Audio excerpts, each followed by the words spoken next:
నమస్తే ఫ్రెండ్స్, ఇది ప్రజెంట్ నేను జడ్చర్ల దగ్గర హైదరాబాద్ దగ్గర ఉన్నాను. ఈ ప్లాట్ వచ్చేసరికి 20 acres సార్ది ప్లాట్ ఇది. సో ఇది చెప్పండి సార్, లాస్ట్ ఎప్పటి నుంచి ఇది ప్లాంటేషన్ ఎప్పుడు చేసినారు?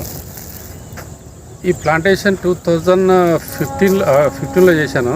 అప్పుడు 2 crops తీసుకొని మళ్ళీ వదిలేశారు. 2 crops తీసుకున్న తర్వాత వదిలేశాను. దాదాపు 5-6 year గ్యాప్ పెట్టేశాను. ఇప్పుడు మళ్ళీ రీస్టార్ట్ చేసినాము. రీస్టార్ట్ ఎప్పుడు చేసినాము? ఏప్రిల్ 2024 ఏప్రిల్ నుంచి రీస్టార్ట్ చేసినాము. అప్పుడు ఏమంటే మొత్తం అడవిలాగా ఉన్నింది. వేరే ఇప్పుడు ఎక్కడ చూసినా కూడా మనిషిని నడిచే విధంగా కూడా లేదు. మొత్తం నో మెయింటెనెన్స్, 0 మెయింటెనెన్స్. 5 years వదిలేశారు మీరు. 5-10 years పట్టించుకోకుండా వదిలేశారు. ఇప్పుడు మళ్ళీ దీన్ని రీస్టార్ట్ చేసినాము. అప్పుడు ఓన్లీ ఒక సాయిల్ అప్లికేషన్ చేసాము అంతే. చెట్టుని మళ్ళీ రీస్టోర్ చేయాలన్న ఉద్దేశంతో అప్పుడు చేసాము. మళ్ళీ లైట్గా క్రాప్కి వెళ్ళేటప్పుడు చేసి క్రాప్కి వెళ్ళిపోయినాం.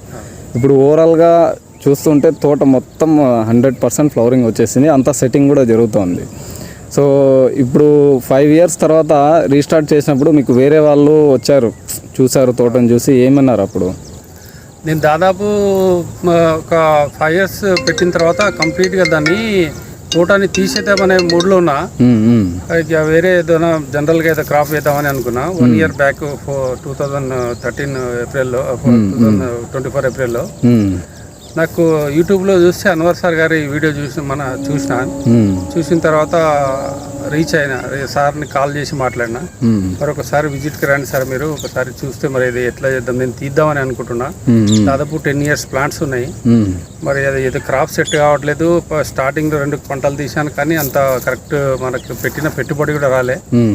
ఆ ఉద్దేశంతో తీద్దాం అనుకున్నట్టే సార్ ఒక దాదాపు 1 వారం 10 రోజుల తర్వాత టైం ఇచ్చి వచ్చి చూసిన తర్వాత ఇంకా చెట్లు మీరు ఆల్మోస్ట్ హార్డ్ కటింగ్ చేయాలని రెడీ అయిపోయినారు. అంతకుముందు ఒక ఆయన అడ్వైజర్ ఉండి అన్వర్ సార్ గారితో ముందు ఒక అడ్వైజర్ పిలిచి చూసిన తర్వాత కంప్లీట్గా మీరు ఒక భూమి నుంచి ఒక ఫీట్ నర పెట్టేసి మొత్తం హార్డ్ తీసేయమని చెప్పారు.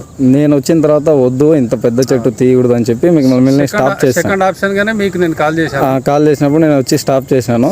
ఇంకా అక్కడి నుంచి మనకేంటంటే అప్పుడే ట్రై చేసినాం మేము. ఆల్రెడీ అప్పుడే ఇతరులు కొట్టినాము, ఎట్లయితే అట్లా కానీ చెప్పి అప్పుడు ఇమీడియట్ గా రెడీ చేసి ట్రై చేసాము. ముందే మాట్లాడుకున్నాం, సెట్ అయితే అవన్నీ, లేకుంటే మళ్ళీ నెక్స్ట్ క్రాప్ తీసుకుందామని చెప్పేసి అనుకున్నాము. అప్పుడైతే సెట్ కాలేదు, వర్షాలు ఎక్కువ పడినాయి. తర్వాత ఇప్పుడు మళ్ళీ మనం మార్చ్ ఎప్పుడు ఇథరిల్ స్ప్రే చేసింది? మార్చ్ 1st చేసాము. మార్చ్ 1st చేసినారు. కరెక్ట్ ఎగ్జాక్ట్ గా 7 రోజులకు వాటర్ పెట్టేశారు. మార్చ్ 7కి వాటర్ ఇచ్చాము. మార్చ్ 7కి వాటర్ పెట్టేశారు. ఈ రోజు డేట్ వచ్చేసరికి 23 ఈరోజు ఏప్రిల్ 23. ఇప్పుడు ప్రెసెంట్ అయితే ఈ పరిస్థితి ఉంది. అంతా కూడా సెట్టింగ్ చూడండి, మొత్తం సెట్టింగ్ కంప్లీట్ అవుతా ఉంది. హనీబీస్ అన్నీ ఉన్నాయి. ముందు జాగ్రత్తగా బాక్సెస్ కూడా తెచ్చి పెట్టుకున్నాం. మీ అడ్వైజ్ మీరు చెప్పిన తర్వాతనే హైదరాబాద్లో మా యూనివర్సిటీలో అడిగి తర్వాత దాదాపు ఒక 10 బాక్సులు తెచ్చుకున్నారు. మొత్తం టోటల్ ఎన్ని ఎకర్స్ ఇది? Total 20 acres. 20 acres కి ప్లాంట్స్ ఉంటాయి. మొత్తం 10,000 ప్లాంట్స్, ఒక 10 boxes తెచ్చి పెట్టుకున్నారు. అందుకే మీకు ఫ్లవర్ డ్రాపింగ్ అనేది ఏం లేదు. చూడండి, ఫీమేల్ అనేది అసలు ఏది కూడా డ్రాపింగ్ లేదు. ఏది ఉన్నా కూడా మేల్ ఫ్లవరే, అంతా మేల్ డ్రాప్ అవుతుంది. సో వచ్చిందంతా మీకు ఫీమేల్ అంతా కూడా ఇట్లా కాయ అయిపోతుంది.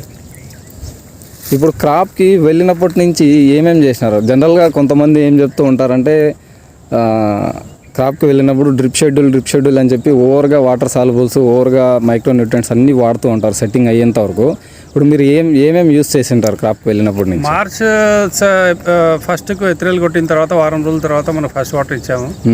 దాని తర్వాత ట్రైకోడర్మా అని చెప్పి మనకి సార్ అడ్వైజ్ చేస్తే రూట్స్ డెవలప్మెంట్ కొరకు నెమటోడ్స్ ఉన్నాయి. మీకు ప్రాబ్లం ఉన్నింది, నెమటోడ్స్ ప్రాబ్లం ఉన్నింది. మీరు నాకు ఫోన్ చేశారు, నేను చెప్పాను, ఇట్లా అడ్వైస్ చేశాను. ఇప్పుడు అది వదిలినారు, మీకు రిజల్ట్ ఎట్లుంది? చాలా బాగుంది. వైట్ రూట్స్ వచ్చాయి, మంచిగా వైట్ రూట్స్ వచ్చాయి. నెమటోడ్స్ అంతా కూడా క్లియర్ అయిపోయింది. అదే మీరు అదే ప్లేస్లో వేలం ప్రేమ్ వదలాలంటే 20 acresకి కనీసం అంటే 20 liters వదలాలి.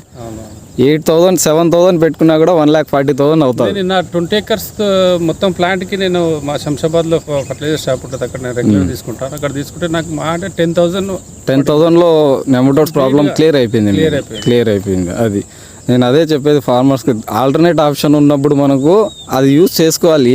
తప్పదు అన్నప్పుడు మాత్రమే మనం కొంచెము హై కాస్ట్ వెళ్ళాలి. ఇంకొకటి, ఇప్పుడు ఈ స్టేజ్లో చాలామంది ఏంటంటే థ్రిప్స్కు మైట్స్కి భయపడిపోయి 4 రోజులకు 3 రోజులకే స్ప్రేయింగ్ చేస్తున్నారు. ఇప్పుడు మీ దాంట్లో మీరు ఎన్ని స్ప్రేయింగ్ చేసినారు ఇప్పుడు? నేను క్రాప్కి వెళ్ళినప్పటి నుంచి మీరు చెప్పినట్టు షెడ్యూల్ 1 వీక్లో వీక్లీ వన్స్ స్ప్రే మాత్రమే చేశారు. త్రిప్స్ కూడా హై రేంజ్ ఒకటే చేసినారు, ఒకటే చేసాము. షిన్వా ఒకటి మాత్రమే చేశారు అంతే. అంతకు మించి డెలిగేటు ఎక్స్పోనస్లు ఇవన్నీ ఏం కాస్ట్లీ చేయలే, ఒక్కసారి మాత్రమే త్రిప్స్ చేశారు. చేసిన ఏదైతే ఖర్చు ఉందో చాలా తక్కువ అనిపిస్తుంది. ఎందుకంటే నాకు ఫస్ట్లో అడ్వైజర్ 2015లో మనకి ఈ ప్లాంట్ పెట్టించిన దాదాపు 20 acres ఎట్ ఏ టైం పెట్టాను. అప్పుడైతే విపరీతంగా ఆ రోజుల్లో ఒక్కొక్క స్ప్రేకి ఆ రోజుల్లోనే 40-50 వేలు 40-50 వేలు అయ్యాయి ఒక స్ప్రే అయ్యేది. అట్లా పెట్టుబడి చాలా పెట్టించారు. దాదాపు ఆ పెట్టుబడిలో దాంట్లో ఒక 5% కూడా రిటర్న్ రాలేదు. అందుకే 2 times చూసి నాకు ఇబ్బంది అనిపించి ఇదంతా క్రాప్ ఎద్దులే అని చెప్పి, నేను కూడా పొలిటికల్గా కొంచెం బిజీ ఉంటా కాబట్టి ఇదంతా కుదరదులే అని చెప్పి కంప్లీట్ 5-6 years వదిలేసాను. వదిలేసిన తర్వాత మళ్ళీ మీతో సలహా తీసుకున్న తర్వాత అంతకుముందు ఆయన చెప్పినట్టు తీసేయాలంటే మళ్ళీ డౌట్ వచ్చి మళ్ళీ అన్వర్ సార్ గారు నేను రీచ్ అయ్యి మాట్లాడాను. ఈ కంప్లీట్ వద్దు ఈ రకంగా చేద్దామని చెప్పి పోయిన సరే స్టార్టింగ్లో అన్వర్ సార్ వచ్చి కటింగ్ ఎలా చేయాలని చెప్పి ప్రూనర్స్ పిలిపించి ఆయన దగ్గరుండి చేయించారు. కానీ బ్యాడ్లకి ఏంటంటే మనం జూన్లో ట్రై చేసినాము. అప్పటికి ప్లాంట్స్ చాలా డెడ్లీ కండిషన్లో ఉన్నాయి. అసలు ఏం ఫుడ్ లేదు, ఏం లేదు. 10 years వదిలేశారు. అట్లీస్ట్ వాటర్ కూడా పెట్టలేదు. మళ్ళీ దీన్ని నీట్గా ప్రూనింగ్ చేయించి మళ్ళీ మనము రెడీ చేసినాము. ఒక సాయిల్ అప్లికేషన్ మాత్రం హెవీ సాయిల్ అప్లికేషన్ చేసాము, తర్వాత లైట్ చేసినాము. ఇప్పుడు ఏం వాటర్ సాల్బుల్స్ మీరు క్రాప్కి వెళ్ళినప్పటి నుంచి ఇప్పుడు ఏమన్నా వాటర్ సాల్బుల్స్ ఏమన్నా వదిలినారా? మనకి ఇప్పుడు రెగ్జోలిన్ ఒకటి చేసినారు, micronutrients, humic, seaweed roots development కోసం, తర్వాత కాల్షియం అంతే. దానికి మించి ఇంకెక్కువ వదలలేదు. సో ఓవర్గా కూడా మీరు ఏం డ్రిప్లో కూడా ఏం వాడలేదు. సో లైట్గా సాయిల్ అప్లికేషన్ మాత్రం ఒకటి చేసినాం అంతే, దానికి మించి అయితే ఏం లేదు. ఇప్పుడు అందాజ్గా ఎన్ని ఉంటాయి నాకు తెలిసినంత వరకు ఒక 200 వరకు సెట్ అవుతాయి ఫీమేల్. దాదాపు టోటల్ ఫ్లవర్ చూస్తే నాకు తెలిసి 300-400 ఫ్లవర్స్ ఒక చెట్టుకున్న సెట్ అవుతాయి ఈజీగా. ఇప్పుడు మీ దాంట్లో ఫీమేల్ కనిపిస్తుంది. ఫీమేల్ ఫ్లవర్ కూడా క్వాలిటీ ఉంది, ప్లస్ లెంత్ ఉంది. ఎక్కడే కానీ మీకు త్రిప్స్ కానీ మైట్స్ కానీ, చాలామంది ఇంకొకటి మైట్స్ అంటూ ఉంటారు. దానిమ్మలో మైట్స్ ప్రాబ్లం అనేది 5% మాత్రమే, వెరీ రేర్, చాలా తక్కువగా వస్తుంది. సామాన్యంగా మైట్స్ ప్రాబ్లం రాదు. మైట్స్ అని చెప్పి మైట్స్ కూడా స్ప్రేయింగ్స్ చేసి అనవసరంగా చెట్టుని డిస్టర్బ్ చేస్తున్నారు. సో అట్లా ఏమన్నా మనం మైట్స్ కూడా ఏం చేయలేదు. అయినా కూడా క్వాలిటీ సూపర్ క్వాలిటీ ఉంది మీ దాంట్లో. నేను ఇప్పుడు సార్ మీరు చెప్పినట్టు గతంలో నేను చూస్తే ఇప్పుడు ఇంతవరకు చూస్తే ఒక 2 స్ప్రేల డబ్బులే పెట్టింటాను నాకు తెలిసి. పంటకు పోయినప్పటి నుంచి 1 లక్ష రూపాయల కన్నా ఎక్కువ కాలే అంతే, తక్కువ ఖర్చు.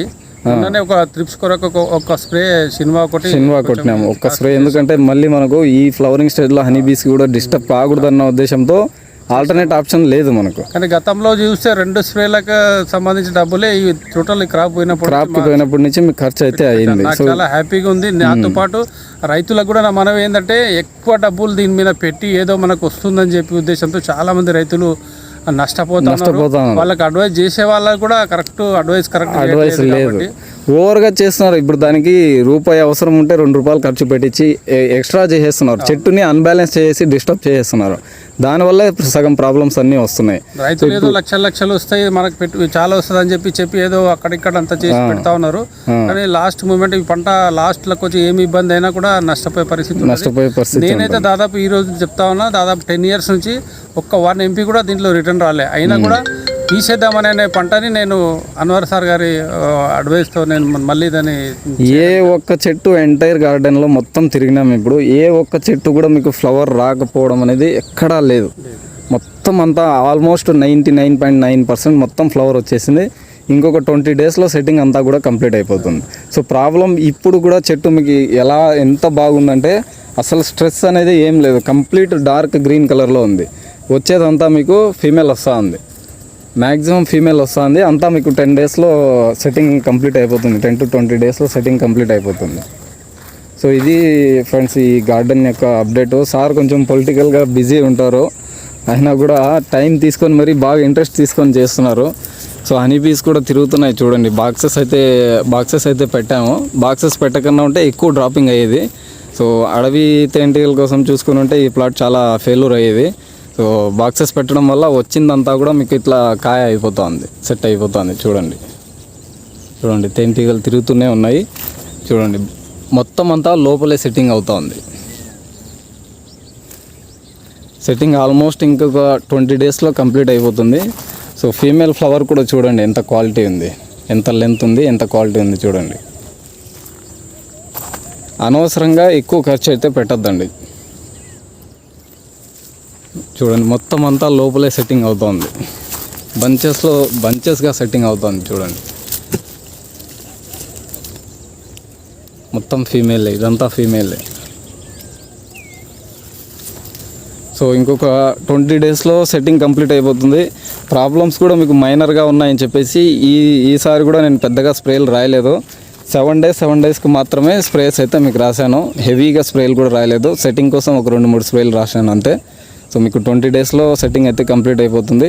ఇది మొత్తం హార్వెస్టింగ్ అప్పుడు మళ్ళీ మనము వీడియో తీస్తాం. సెట్టింగ్ కంప్లీట్ అయినప్పుడు ఒకసారి, హార్వెస్టింగ్ అప్పుడు ఇంకొక వీడియో అయితే తీస్తాం.